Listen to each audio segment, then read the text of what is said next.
संसद सत्र में इस बार सत्ता पक्ष भारी दबाव में दिखाई दे रहा है। पहले ही दिन से विपक्ष की घेराबंदी का तोड़ उसे नहीं मिल पा रहा है और इसका असर सदन के अंदर दिखाई दे रहा है। बीजेपी के सांसद भाषा की मर्यादा तो तोड़ते दिख रहे हैं, निम्न स्तर की भाषा का इस्तेमाल हो रहा है। ये भी कहें कि सत्ताधारी दल के लोग विपक्षी सांसदों और विपक्ष के नेताओं को लेकर गाली गलौज तक कर रहे हैं। रक्षा मंत्री राजनाथ सिंह को तो सफाई देते हुए यहां तक कहना पड़ गया कि सभी सदस्यों को, भले ही वो सत्ता पक्ष के हैं, उन्हें अपनी भाषा की मर्यादा को बनाए रखना चाहिए। तो आखिर क्यों राजनाथ सिंह को देनी पड़ी लोकसभा में सफाई, जिसके बाद कांग्रेस सांसदों ने केंद्रीय मंत्री पर कार्रवाई की कर दी बड़ी मांग। दरअसल लोकसभा में बजट पर चर्चा चल रही है और इस चर्चा में हिस्सा लेते हुए पंजाब से कांग्रेस सांसद चरणजीत सिंह चन्नी ने सरकार को घेर लिया। उन्होंने किसानों की एमएसपी से लेकर बजट में पंजाब की अनदेखी किए जाने के मुद्दे को उठाया। इस दौरान केंद्रीय मंत्री रवनीत सिंह बिट्टू पर तंज कसते हुए उन्होंने कहा कि आपके पिताजी शहीद हुए थे, लेकिन मैं आपको कह दूं कि उनकी जान शहादत के दिन नहीं गई थी, बल्कि उस दिन बलवंत सिंह की जान गई थी जिस दिन आपने कांग्रेस को छोड़ा था। चन्नी के बयान पर विपक्षी सांसदों ने टेबल थपथपाई, क्योंकि उनके बयान में ऐसा कुछ भी नहीं था जिसे असंसदीय कहा जाए। लेकिन केंद्रीय मंत्री और बीजेपी नेता रवनीत सिंह बिट्टू इसे लेकर आपा खो बैठे और उसके बाद जो तेवर उन्होंने दिखाए, उसका बचाव सत्ता पक्ष के सांसद भी नहीं कर पा रहे हैं।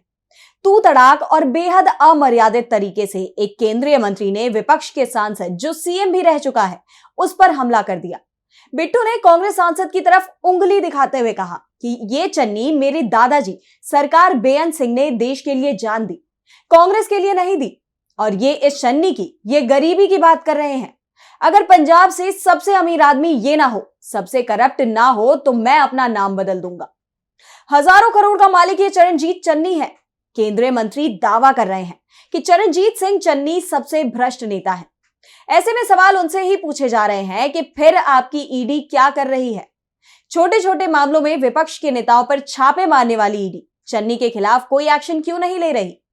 बाद में बिट्टू के बयान को लेकर कांग्रेस सांसद केसी वेणुगोपाल ने नियम 352 के तहत आपत्ति जताई, सरकार से सवाल किए। बिट्टू किसी सदन के सदस्य नहीं है, पंजाब की लुधियाना सीट से चुनाव लड़े थे लेकिन हार मिली थी।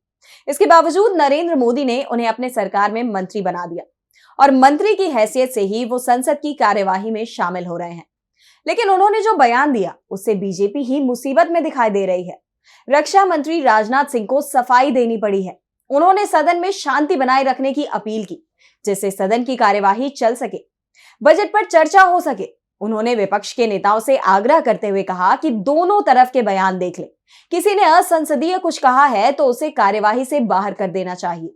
यह पहला मौका नहीं था कि विपक्ष के सांसदों को निशाना बनाने की कोशिश की गई हो।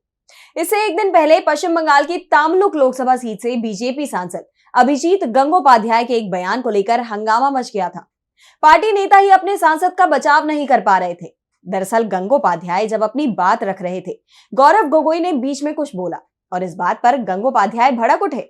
उन्होंने गौरव गोगोई को स्टूपिड कह दिया और सबसे बड़ी बात, गंगोपाध्याय के बयान पर स्पीकर की चेयर से कोई सवाल नहीं उठाए गए। विपक्ष जरूर इसे लेकर भड़क उठा। संसदीय कार्य मंत्री किरण रिजिजू को सफाई देनी पड़ गई। उन्होंने कहा कि मैं उस समय राज्यसभा में था, हम इस तरह के शब्दों का समर्थन नहीं करते। केंद्रीय मंत्री अर्जुन राम मेघवाल ने कहा कि अगर सदन में किसी असंसदीय शब्द का प्रयोग हुआ है तो उस पर फैसला आसन लेगा। सबसे बड़ी बात, बीजेपी के किसी भी सदस्य ने गंगोपाध्याय के बयान का विरोध नहीं किया। टीएमसी की तरफ से इसे लेकर अलग से विरोध दर्ज कराया गया। डायमंड हार्बर से सांसद अभिषेक बनर्जी ने तो यहां तक कह दिया कि हमें बात बात पर टोक दिया जाता है। नोटबंदी की बात की तो कहा गया कि पुरानी बात हो गई, लेकिन प्रधानमंत्री पंडित जवाहरलाल नेहरू की बात करते हैं और लगातार करते हैं, उन्हें बोलने दिया जाता है। हम किसी का नाम ले तो कहा जाता है कि जो व्यक्ति सदन का सदस्य नहीं है उसका नाम नहीं लिया जा सकता।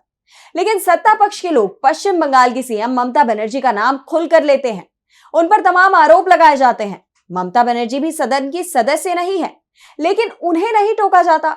बनर्जी के बयान से पहले ही सत्ता पक्ष बैकफुट पर था और अभिषेक बनर्जी के दावे को कुछ ही देर बाद झारखंड की गोड्डा सीट से सांसद निशिकांत दुबे ने सच भी साबित कर दिया।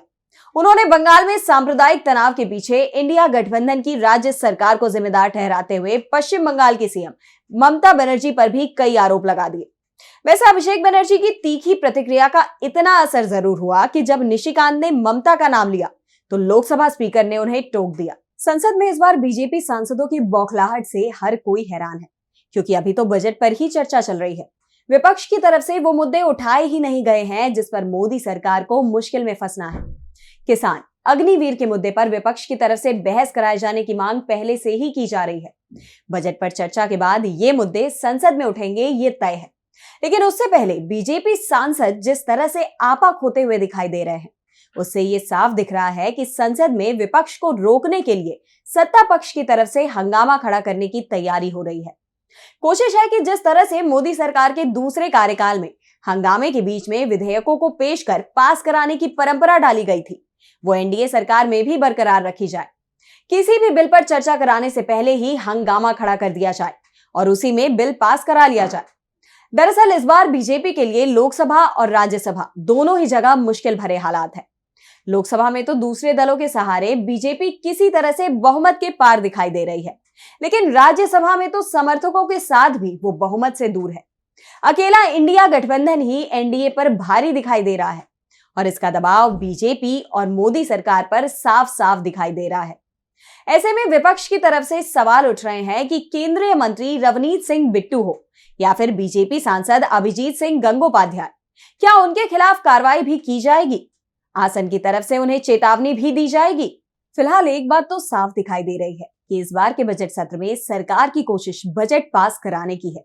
जो हो भी जाएगा, इसके बाद संसद की कार्रवाई शांतिपूर्ण तरीके से चलेगी या फिर सत्ता पक्ष की तरफ से ही हंगामा मचाया जाएगा, इसे लेकर अभी से ही आशंकाएं जताई जा रही हैं। दरअसल राहुल गांधी ने लोकसभा के पहले सत्र में ही जिस तरह से राष्ट्रपति के अभिभाषण पर बोलते हुए मोदी सरकार को घेरा था, उसके बाद से ही बीजेपी बैकफुट पर है। बजट सत्र में अभी तक राहुल गांधी ने संसद में बयान नहीं दिया है, लेकिन उन्होंने इसे लेकर बड़ी रणनीति तैयार कर ली है। संसद में किसानों से उनकी मुलाकात हो या फिर अग्निवीर पर राहुल गांधी का स्टैंड, संकेत साफ है कि इस बार का बजट सत्र बीजेपी के लिए आसान नहीं होने वाला।